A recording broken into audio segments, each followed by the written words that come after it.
React is very well known for rendering content to the screen. So if I have some amount of data, I want to transform it into HTML, and I want to show it on the screen, React is a fantastic choice for that. React is also very good at animation, which is a very common requirement for many modern applications. And so when I talk about animation, I mean animating content on the screen, make it move around, make it a little bit more interesting. So let's spend a little bit of time to figure out how to animate items with React. I've got an example application here. For right now, it's very simple. All I can do is click the Add button that adds some items to a list, and then I can also remove the items at will as well. I feel like right now, okay, maybe it achieves the requirements of my project or my application. I'm showing data on the screen, but wouldn't it be great if adding or removing items was just a little bit more interesting to the user? Maybe just a tiny little animation when they get added or removed, just to make the whole process a little bit more polished. So let's take a look at how we would accomplish that. React has a built-in tool called CSS Transition Group for animating lists of items. Let's take a look at a diagram to figure out how it works. So React CSS Transition Group is a component just like any other component that we create in React. So we will import it. It is a module that we install. We'll import it into a file, and then we'll place it into the render method of some existing component. We take the React CSS Transition Group and we passed it a list of items that we want to animate. So these list items here that we see, all 5 of them, are individual items that we want to animate.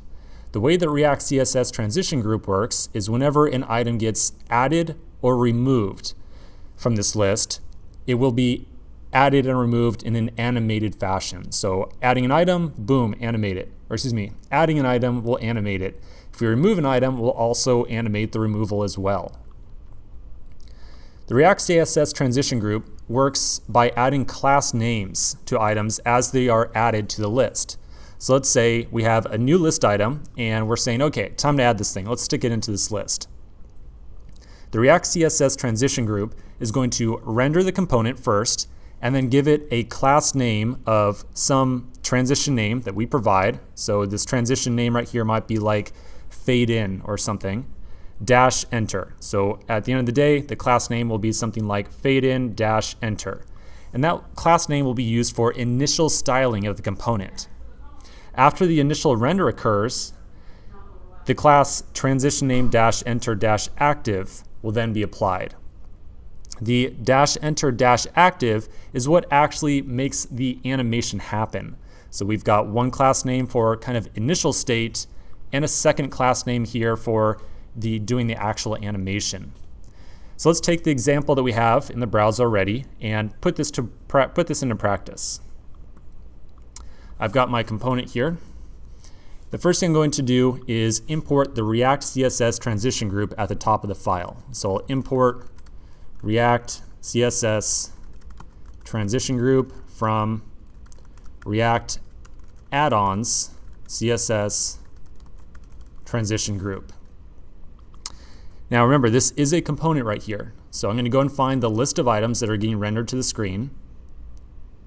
Here's my render method. I've got a UL here, and inside the UL is my list of quotes is what I'm calling them, but they're essentially just line items, individual LIs that are being rendered to the screen.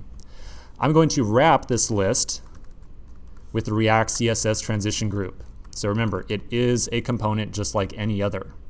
Now we need to provide a little bit of customization to the React CSS Transition Group just to tell it, hey, here's exactly how you're supposed to animate items.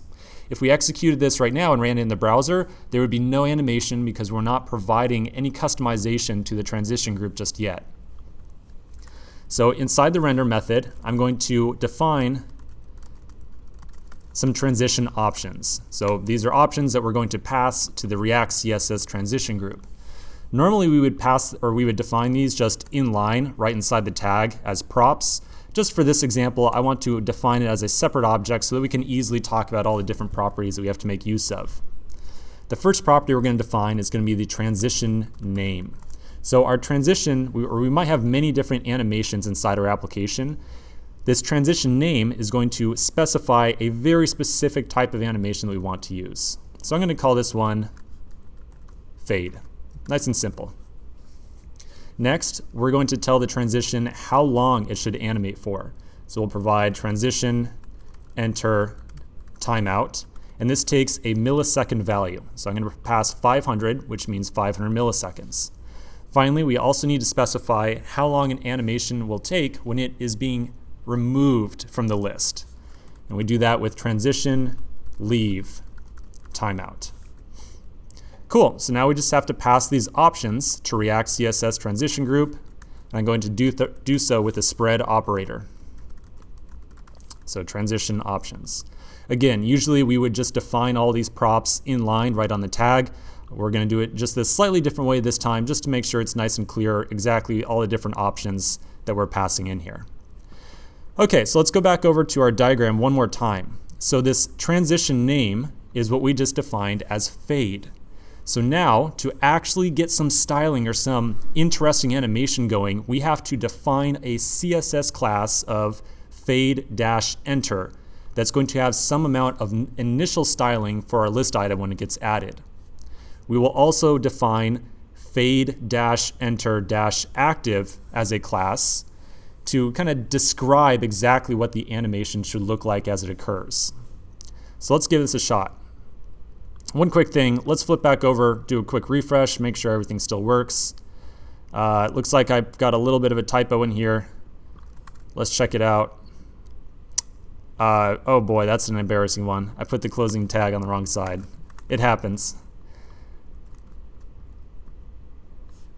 Let's refresh again. And cool. So as you can see right now, we're not getting any animation just yet. So we still need to define some CSS classes to describe exactly how the animation should look. So I'm going to open up my CSS file that I've already hooked up here, and I'm going to define a couple different classes. So remember, my my transition name is fade, so I need to define fade-enter as kind of the starting state of my transition. So I'll use fade-enter. So this is going to be the starting state of animation. And I'm also going to define a end state of animation as fade-enter-active. So for my starting state, we'll define a right of 100 pixels. That means this is the initial styling. When that LI first comes onto the screen, give it a right of 100 pixels. So it's going to be just a little bit offset. Next, we'll define the end of state animation. At the time that the animation ends, I want the right to be 0 pixels. So it should be just absolutely lined up with everything else. Now here's the magic. The last part is we'll define a transition. So for the transition, we're going to say run the transition for 500 milliseconds. I want it to ease in, and I want to transition all properties that are being changed between these two classes. So let's give this a shot now. I'll flip back over. Let's refresh. I'm going to add some items, and as you can see, they're getting animated when they are added to the page. Awesome, so this definitely works. Let's also go through and add an animation for removing items as well. I can remove items right now, but there's no animation to it. For this, we'll use the fade, and this one is slightly different. It'll be fade-leave.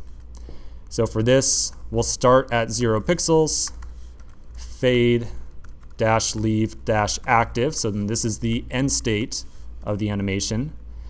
Right will be, let's take it the opposite direction. So we'll go 100 pixels, negative.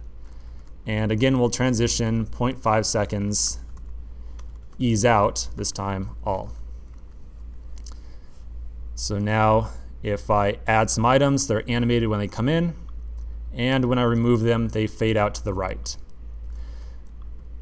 There's a lot more styles of animation that we can do than just this. So let's check out some more interesting ones. Let's say, all right, animating the right property, that's okay, but maybe we can make things a little bit more interesting. Let's try it out. This is going to go off the deep end. So I'm going to say I want to transform, rotate the item 90 degrees on the x-axis and 90 degrees on the z-axis. Oops, degree, like so. And then by the time that it finishes animation, transform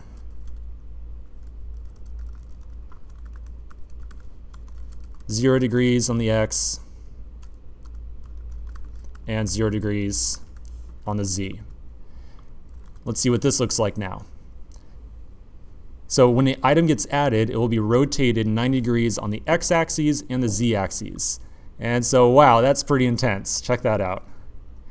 At the same time, we can also mix additional properties in here as well. So maybe we want this to fade in. I can also add an opacity of starting at 0 and then ending at 1. So now when I add an item, it should rotate in, but it should also fade in at the same time. And so having the two animations mixed here is a little bit confusing, but you can definitely kind of get that sense of fading in as the item comes in. We can also go ahead and change up the leave as well. So maybe we want it to just do a nice fade. We can start at 1 opacity and then we can fade out to 0 over time. So let's give this a shot now. So when the item is removed from the screen, it's going to start at full opacity. By the time it ends, it'll be at 0. So now we can see, yep, comes and fades out very nicely. Cool, so this is animation with React. To do the animation, we use the React CSS transition group. We passed it the duration of the transition and also a transition name as well. We then defined a couple of CSS classes. Each class consisted of the transition name and then the starting state and the end state. And between these two states, we applied a starting style, an ending style, and then how long that style should be transitioned between. The last thing to keep in mind about React CSS transition group is that it is used to add items, add or remove items from lists. So if you're rendering any type of list, this is a fantastic add-on to use just to give your application a little bit more style to it.